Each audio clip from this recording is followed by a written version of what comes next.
Hello दोस्तों, स्वागत है आप सभी का अपना चैनल अंकिता दीदी टीचिंग।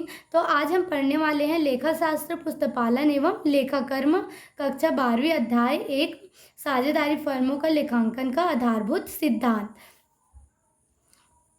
तो हम आज जो कक्षा 12वीं है ना, उसके आज चैप्टर 1 के कौन से टॉपिक के बारे में पढ़ने वाले हैं? लाभ हानि नियोजन खाता के बारे में पढ़ने वाले हैं। ठीक है कि लाभ हानि नियोजन खाता होता क्या है। तो देखते हैं लाभ हानि नियोजन होता क्या है। तो लाभ हानि नियोजन खाता साझेदारी फर्म का वह खाता होता है जो अंतिम रूप से साझेदारों को वितरित की जाने वाली लाभ या हानि की राशि ज्ञात करने के लिए बनाया जाता है। मतलब क्या होता है पता है?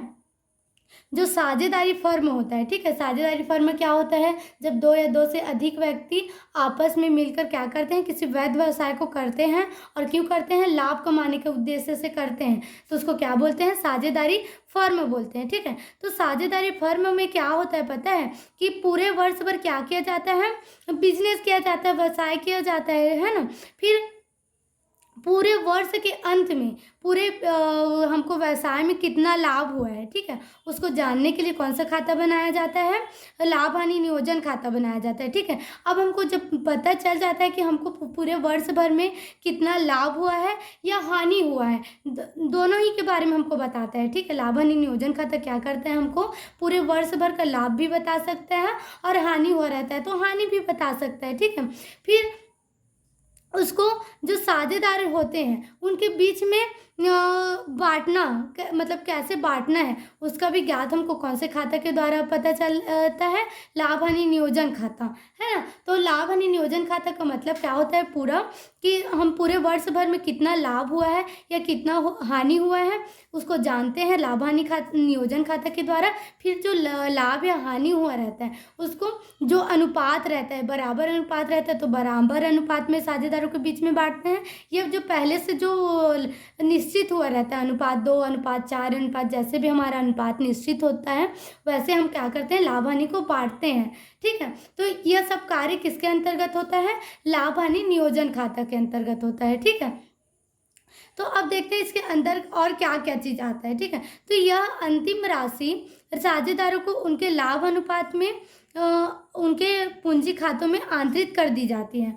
मतलब जो ये हमको अंतिम राशि पता चलती है ना कि पूरे वर्ष भर में हमको कितना लाभ हुआ है या कितना हानि हुआ है। ठीक है, उसको क्या करते हैं? उसको जो भी लाभ अनुपात दिया रहता है, ठीक है, पहले से 2:2 दिया है या समान अनुपात दिया है ना, उस अनुपात में बांटकर हम क्या करते हैं? उसको उसके पूंजी खाते में आंतरित कर दी जाती है। मतलब जैसे हमको पता चल गया एक्स को 5,000 का लाभ हुआ है और वाई को 9,000 का लाभ हुआ है, तो उस दोनों को लाभ को हमको पता चल गया, तो अब उसको उस लाभ की राशि को कौन से खाते में लिखा जाता है पता है? जो साझेदारों को पूंजी खाता होता है उसमें लिखा जाता है। ठीक है, अब देखते हैं लाभ हानि के नियोजन खातों में साझेदारों को देय वेतन वेतन, बोनस, कमीशन, पूंजी पर ब्याज, उनके द्वारा देय आहरण पर ब्याज आदि का समायोजन किया जाता है।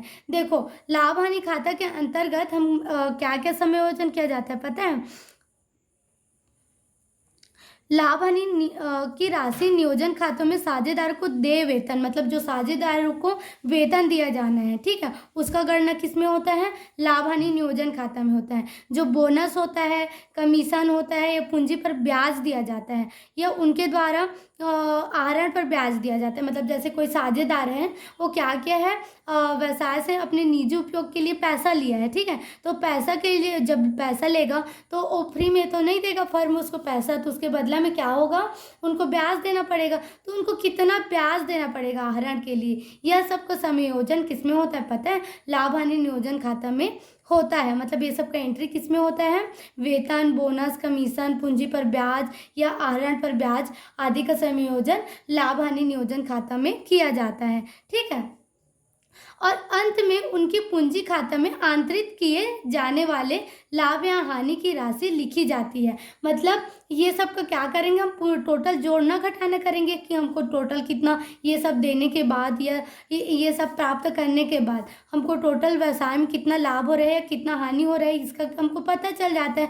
फिर क्या करते हैं? इन सभी राशि को जो साझेदार की पूंजी खाता होता है उसमें क्या किया जाता है? आंतरित किया जाता है, मतलब उन खातों में लिखा जाता है। ठीक है, अब देखते हैं लाभ हानि नियोजन खाता लाभ हानि खाते का ही विस्तार है। जो लाभ हानि नियोजन खाता है ना, वो जो लाभ हानि खाता बनता है ना, उसका ही क्या है, विस्तार है, मतलब उसका बड़ा रूप है। ठीक है, लाभ हानि खाता का बड़ा रूप क्या कहलाता है, लाभ हानि नियोजन खाता कहलाता है। ठीक है, जिसमें सारे संयोजन कर वितरण योग्य राशि ज्ञात की जाती है। मतलब क्या होता है पता है, लाभ हानि नियोजन खाता में हम जितना भी खर्च किए रहते हैं या जितना भी प्राप्त कार्य किए रहते हैं, उन सब का क्या किया जाता है, संयोजन किया जाता है, मतलब टोटल लेखा किया जाता है।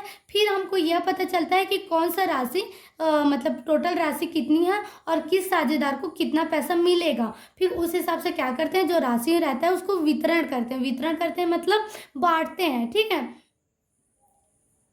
तो यह सब की जानकारी हमको किसके द्वारा मिलता है, लाभ हानि नियोजन खाता के द्वारा मिलता है। ठीक है, अब यह वितरण योग्य लाभ ज्ञात करने के लिए बनाया जाता है। मतलब हमको टोटल कितना साझेदारों के बीच में बांटा जाना है पैसा, है ना, कि जो भी लाभ हुआ है या हानि हुआ है उसको कितना कितना बांटना है, इसको जानने के लिए हम क्या करते हैं, लाभ हानि नियोजन खाता बनाते हैं। ठीक है, अब देखते हैं लाभ हानि का वितरण।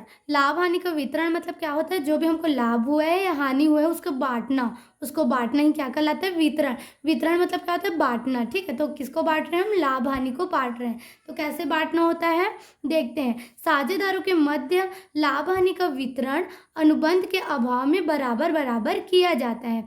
जैसे हम ना साझेदार हैं, ठीक है, और हमारे बीच में क्या हुआ है, अनुबंध नहीं हुआ है। अनुबंध मीन्स क्या होता है, समझौता होता है। ठीक है, अनुबंध मीन्स क्या होता है, समझौता होता है। यदि हमारे बीच में क्या है, समझौता का अभाव है, अभाव मतलब नहीं है, ठीक है, कमी है, तो हमेशा यदि हम समझौता नहीं किए हैं तो हमेशा जो भी लाभ होगा या हानि होगा उसको कौन से अनुपात में बांटते हैं, पता है, बराबर बराबर अनुपात में बांटते हैं। न किसी को ज़्यादा न किसी को कम, दोनों ही क्या करेंगे, लाभ होगा तो बराबर लाभ लेंगे और हानि होगा तो बराबर हानि लेंगे।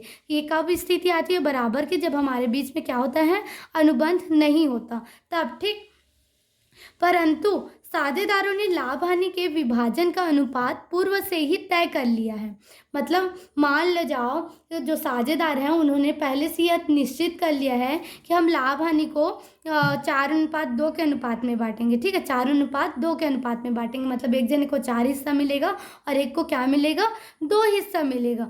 तो क्या होगा पता है, तो उसी अनुपात में लाभ हानि को बांटा जाता है। मतलब पहले से निश्चित किया, मतलब उन लोग के बीच में क्या हुआ है, पहले से समझौता हुआ है कि हम व्यवसाय में जो भी लाभ कमाएंगे या हानि कमाएंगे उसको क्या करेंगे, 4:2 के अनुपात में बांटेंगे। ठीक, तो हम कोई भी बराबर अनुपात में नहीं बांटेंगे, हम उसी अनुपात में बांटेंगे। ठीक है, तो देखते हैं सामान्यतः यह अनुपात निम्न में से कोई एक हो सकता है। मतलब जो लाभ हानि बांटने का अनुपात है वो ये जो नीचे में दिया है उनमें से कोई भी एक हो सकता है। ठीक है, तो सबसे पहला क्या हो सकता है, समान अनुपात में। ये समान अनुपात क्या होता है, मतलब बराबर के अनुपात में, ना किसी को ज़्यादा ना किसी को कम। तो देखो इस विधि में सभी साझेदारों को बराबर बराबर हिस्सा दिया जाता है। यदि हम सभी साझेदारों ने समझौता किया है कि हम जो भी लाभ होगा या हानि होगा उसको कौन से अनुपात में बांटेंगे, समान अनुपात में बांटेंगे। तो क्या करेंगे, सबको बराबर हिस्सा मिलेगा। ठीक है, जैसे कि 15,000 का हमको लाभ हुआ है, साझेदारों को क्या हुआ है, 15,000 का लाभ हुआ है, और क्या है, 3 साझेदार हैं, क्या है, 3 साझेदार। अब स को बांटना है, 15,000 को कितने साझेदार को बांटना है, 3 साझेदार। अब स को बांटना है तो प्रत्येक साझेदार को 5,000 मिलेगा, मतलब 15 है तो 15 को जब 3 हिस्सा में बांटोगे तो कितना हो जाएगा, 5,000 मिलेगा, है ना। तो इसी को क्या बोलते हैं, समान अनुपात में बांटना बोलते हैं। ठीक है, अब दूसरा क्या बताएं, निर्धारित अनुपात में। निर्धारित अनुपात में मतलब पहले से जो निश्चित कर लिए हैं। निर्धारित करना मतलब क्या होता है, निश्चित करना, कि मतलब जो साझेदार हैं वो पहले से क्या कर लिए, निश्चित कर लिए कि हम समान अनुपात में नहीं बांटेंगे या हम कुछ भी अपने ही अनुसार से अनुपात बनाए हैं उसी अनुपात में बांटेंगे। तो इसको देख लेते हैं। यदि कोई साझेदार ने कोई अनुपात तय किया है तो वह निश्चित अनुपात में ही लाभ हानि का विभाजन होगा। यह अनुपात कुछ भी हो सकता है, मतलब पहले से मान ले जाओ साझेदारों ने यह निश्चित किया है कि हम 2:3 में जो है लाभ को बांटेंगे, तो हम क्या करेंगे, वो 2:3 में ही हमेशा लाभ हानि को बांटेंगे। ठीक है, तो इसको कौन सा अनुपात बोलते हैं, जो पहले से तय है उसको निर्धारित अनुपात बोलते हैं। ठीक है, क्या बोलते हैं, निर्धारित अनुपात बोलेंगे। ठीक है, अब देखते हैं पूंजी के अनुपात में, है ना। तो पूंजी का अनुपात क्या होता है पता है? यदि लाभ हानि का विभाजन पूंजी के अनुपात में करना तय किया है तो यह अनुपात कौन सी पूंजी का होगा? यह प्रारंभिक पूंजी। मतलब देखो, हमने क्या तय किया है, साझेदारों ने यदि यह तय किया है कि हम जो लाभ हानि है उसको कौन से अनुपात में बांटेंगे? पूंजी का अनुपात में बांटेंगे। तो यह पहले से ही तय हो जाता है। तो वह कौन सी तय पूंजी होगी? प्रारंभिक पूंजी होगी। मतलब हमने व्यवसाय के प्रारंभ में क्या जितनी पूंजी लगाई है उस अनुपात में लाभ हानि को लेंगे, या तो जो क्या बोलते हैं हम लोग पूरे वर्ष भर में जो भी लेन देन किए हैं, ठीक है, उसके बाद जो पूंजी बचा हुआ है और जो लास्ट में वर्ष के अंत में जो पूंजी बचा हुआ है उस अनुपात में लाभ हानि को बांटेंगे। यह भी क्या होता है? यह क्या होता है? पूंजी के अनुपात में लाभ हानि का विभाजन कहलाता है, ठीक है। मतलब हमारा जो पूंजी प्रारंभिक में प्रारंभ लगाए थे, व्यवसाय प्रारंभ किए तब पूंजी लगाए थे, उस हिसाब से हम अपना लाभ हानि को लेंगे, या फिर जो वर्ष के अंत में हमारा पूंजी है, जो भी लेन देन करने के बाद जो हमारी पूंजी की स्थिति आई है उस पूंजी के हिसाब से लाभ हानि को लेंगे। यह क्या होता है? पूंजी के अनुपात में लाभ हानि का विभाजन कहलाता है, ठीक है। तो आज के वीडियो में बस इतना ही, ठीक है। अब आगे का सिलेबस नेक्स्ट वीडियो में करेंगे, ठीक है। Thank you.